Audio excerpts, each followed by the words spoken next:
Madam আমরা খুব কিছুদিন আগে আমি একটা আর্টিকেল পড়ছিলাম যে আমেরিকার ক্ষেত্রে একটা ডেটা পেয়েছিলাম 65% ইউরোর কিন্তু স্যাম্পল কালেকশনের আগে হচ্ছে। সো হুম। এই সাউথ এশিয়ার পার্সপেক্টিভে কোনো ডেটা কি আছে যে এই জায়গায় এই ভুলগুলো হতে পারে এরকম?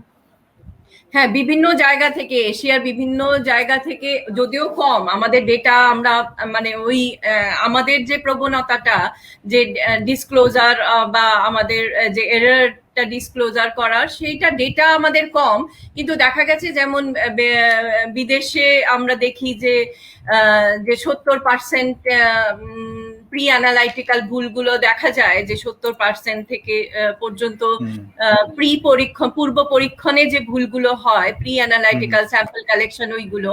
তো এখানে হুম দেখা গেছে যখন আমাদের মানে ডেভেলপিং কান্ট্রি গুলোতেও করা হয়েছে সমীক্ষণ, তো সবচেয়ে বেশি মাত্রায় ভুল আমরা দেখেছি যে পূর্ব পরীক্ষণ সংক্রান্ত বা প্রি অ্যানালাইটিক্যাল বা প্রি এক্সামিনেশন ফেজে।